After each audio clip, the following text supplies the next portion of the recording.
ललित नारायण मिथिला विश्वविद्यालय के स्थानीय जुबली हॉल में अधिशद की वार्षिक बैठक की आयोजन किया गया। इस बैठक की अध्यक्षता मिथिला विश्वविद्यालय के कुलपति प्रोफेसर संजय कुमार चौधरी के द्वारा किया गया। इस बैठक में 2026-27 के बजट पर काफ़ी चर्चा किया गया। वहीं इस बैठक में 13 अरब 49 करोड़ रुपए से अधिक घाटे का बजट पेश किया गया। सरकार से इस राशि की मांग भी की गई। वहीं इस बजट को लेकर सभी सदस्यों ने एक मत से पारित कर दिया। आपको बताते चले कि कई सदस्यों ने विश्वविद्यालय के अधिकारी पदाधिकारी मौजूद थे। इस अवसर पर 9 बजे से ही यह अधिशद की बैठक प्रारंभ हो गई। वहीं यह बैठक जो है सो भोजन अवकाश के बाद भी चला। अब आइए सीधे ले चलते हैं इस अवसर पर अधिशद की बैठक में जो अधिशद सदस्य हैं यानी सीनेट के जो सदस्य हैं गगन कुमार झा, उन्होंने राज मैदान जो है उसकी दुर्व्यवस्था पर कई सवाल खड़ा किया। वहीं इन्होंने विश्वविद्यालय प्रशासन से मांग किया कि सीनेट सदस्य गगन कुमार झा ने मांग किया कि ये परिसर जो है सो कामेश्वर सिंह के द्वारा दिया गया है और उनकी महारानी जो कुछ दिन पहले उनका स्वर्गवास हो गया, उनके प्रतिमा का स्थापना विश्वविद्यालय परिसर या किसी महाविद्यालय में होना चाहिए। इस पर कुलपति ने कहा कि विश्वविद्यालय परिसर के संगीत विभाग एवं लहरियासराय अवस्थित महारानी कल्याणी महाविद्यालय में उनके प्रतिमा की होगी स्थापना।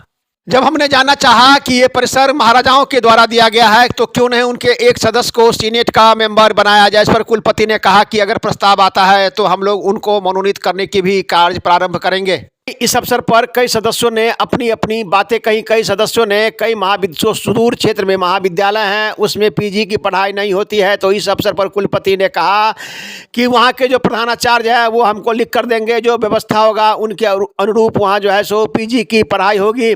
इस अवसर पर कई सदस्यों ने अपनी अपनी बातें बताई। वहीं अधिशद सदस्य गगन झा ने कुछ देर के लिए काफ़ी आक्रोशित हो गए। उन्होंने कहा कि यह राजनीतिक मंच नहीं है, यह अधिशद की बैठक है। अधिशद की बैठक विश्वविद्यालय एवं छात्रों के हित में बात होनी चाहिए। इस पर जो सीनेट सदस्य हैं गगन झा एवं जो सीनेट सदस्य हैं अंजीत चौधरी, उनके बीच में कुछ देरों के लिए नोकझोंक को शांत कर दिया गया। अब आइए सीधे ले चलते हैं बैठक के संबंध में जो मिथिला विश्वविद्यालय के कुलपति हैं उन्होंने क्या कहा। वही इस संबंध में सीनेट सदस्य गगन झा ने भी मीडिया के साथ बात करते हुए कही। वहीं जो वित्तीय परामर्शी है उन्होंने भी बजट के संबंध में दी जानकारी। एक रिपोर्ट दरभंगा दर्शन न्यूज से मनोज झा।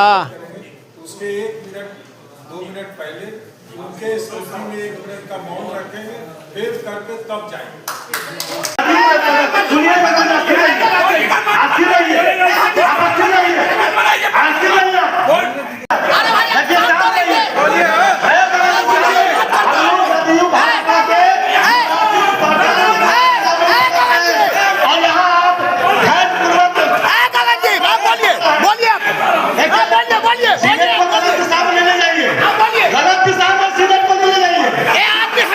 क्या कहना है आपका? निश्चित तौर पर हमने तो ये अभी भी सदन में भी कहा है, रोड पर भी कहता हूँ, जो उसमें लगातार 12 महीना 3600 दिन पानी लगी रहती है और स्थिति ये है जो वहाँ पर एक भी बच्चे अब खेलने के लायक जगह नहीं रह गया। तो ये क्यों नहीं, यहाँ का खिलाड़ियों का जो पलायन है वो उसका सबसे बड़ा कारण है फील्ड, ग्राउंड जब नहीं होगा तो खेलेगा कहाँ। इसीलिए ग्राउंड की बहुत बड़ी, क्योंकि हम लोग भी एक अच्छे खिलाड़ी रहे हैं, हम लोग का सौभाग्य रहा है जो हम लोगों ने जो कुछ खेला है उस समय लोग उतना उत्सुक नहीं हुआ करते थे खेल के प्रति। आज अभिभावक भी और खिलाड़ी भी ज़्यादा उत्सुक हैं। हम सदन में मांग किए हैं जो उस ग्राउंड को कम से कम बी लेवल का ग्राउंड जरूर यथाशीघ्र बना दिया जाए। और खेलो इंडिया के तहत तो क्यों नहीं उसी मैदान को जो है सो जीर्णोद्धार किया जाए विश्वविद्यालय से उसी लेकर।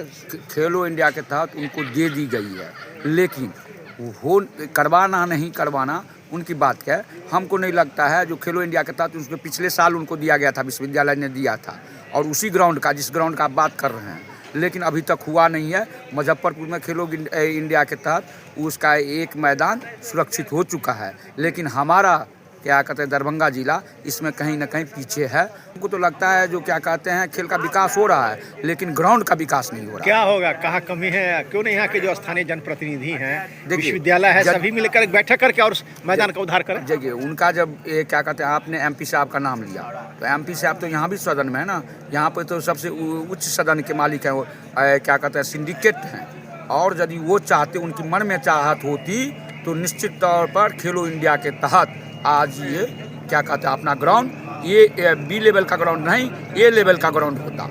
चाहत होनी चाहिए।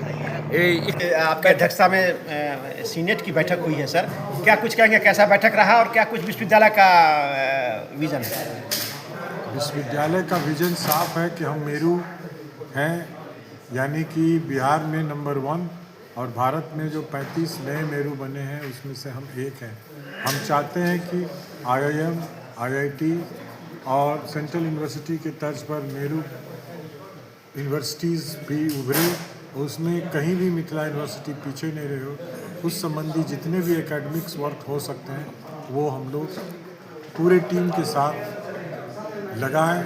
स्टूडेंट्स, नॉन टीचिंग स्टाफ और टीचिंग तीनों स्टेक होल्डर मिलकर इसको आगे बढ़ाएं। सर, कई सदस्यों ने कई बातों की जानकारी आपसे लिया और आपने समीचीन उनका उत्तर भी दिया, तो क्या लगता है आपको कि आज बैठक कैसा रहा और क्या भविष्य है? बैठक जो रियल स्पिरिट होना चाहिए, वाद विवाद वो हुआ। मुझे खुशी है कि लोगों ने अपने प्रश्नों का जवाब हमसे मांगा, विश्वविद्यालय प्रशासन ने उसका जवाब दिया और सभी चीज़ चूँकि पारदर्शी ढंग से होता है और ट्रांसपेरेंट है, इसलिए हम लोग अभी तक सफल होते जा रहे हैं। सर, बजट की बात करें तो कुल कितने रुपए करोड़ अरबों की बजट है, क्या कहेंगे इसके? बजट से संबंधित विशेष अगर जानकारी लीजिएगा तो आप FA साहब से पूछेंगे तो वो आपको डिटेल्स क्लासिफाई करके बताएंगे। सर, पीजी की पढ़ाई को लेके कई सदस्यों ने सवाल किया कि कई कॉलेजों में पीजी की पढ़ाई होनी चाहिए, दूर दराज से छात्र यहाँ नहीं आ पा रहे हैं, इस संबंध में आपका क्या कहना है?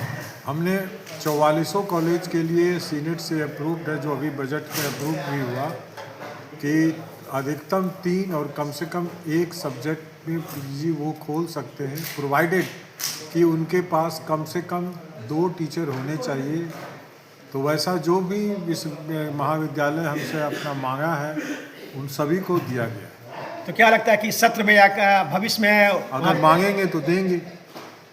सर, कई सीनेट मेंबर का जो कहना था कि बच्चे कॉलेज तक पहुंचे, ऐसा कुछ कीजिए, तो सर क्या लग रहा है इस बार क्या कुछ होने जा रहा है? बच्चे कॉलेज तक पहुंचते हैं, नारायण झा ने आपको बताया, ये एक अवधारणा बन चुकी है कि बच्चे कॉलेज नहीं पहुंचते, क्लासरूम भरा रहता है। अब क्या चाहिए? अगर ऐसा है तो सभी सीनेट के मेंबर समाज में रहते हैं, अपने अपने समाज से वो जुड़े और अधिक से अधिक संख्या में जितने आते हैं उससे डबल आए। एक अंतिम सवाल सर, कि जिस परिसर में विश्वविद्यालय है वो कामसुंदरी साहिबा की हाल में मृत्यु हुई है, कई सदस्यों ने कहा कि उनकी मूर्ति की स्थापना होना चाहिए और जो अभी सदस्य हैं उनको सीनेट का मेंबर मनोनीत किया जाए, क्या कहेंगे आप?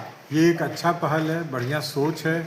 हम भी चाहेंगे कि उनका जो संगीत विभाग है वहाँ पर उनका मूर्ति बने, वो भवन उनके नाम पर हो और किसी तरह का कोई भी मसला उससे संबंधित हो वो रिजॉल्व हो। मिथिला विश्वविद्यालय को और मजबूत करने के लिए उनका भी परिवार का कोई सदस्य अगर आना चाहेगा तो हम प्रक्रिया करने के बाद ज़रूर उनको रखेंगे। ऐसे मेरी भी व्यक्तिगत और सदन के समक्ष दोनों की इच्छा है। अच्छा, ललित नारायण मिथिला विश्वविद्यालय में कुल 15 अरब 29 करोड़ 73 लाख 35,652 का बजट तैयार किया गया था और जिसमें 1 अरब 81 करोड़ 29 लाख 16,836 रुपये हमारा जो आय है। तो कुल नेट बजट जो 13 अरब 49 करोड़ रुपए का हुआ है। वो आय को 1 अरब 81 करोड़ जो हमारे विश्वविद्यालय की हमारी जो आय होती है फीस या और आंतरिक स्रोत से, उसको घटा करके हमारा जो नेट बजट है वो 13 अरब 49 करोड़ का है। ये घाटे का है? हाँ, घाटे का बजट ही है ना। सरकार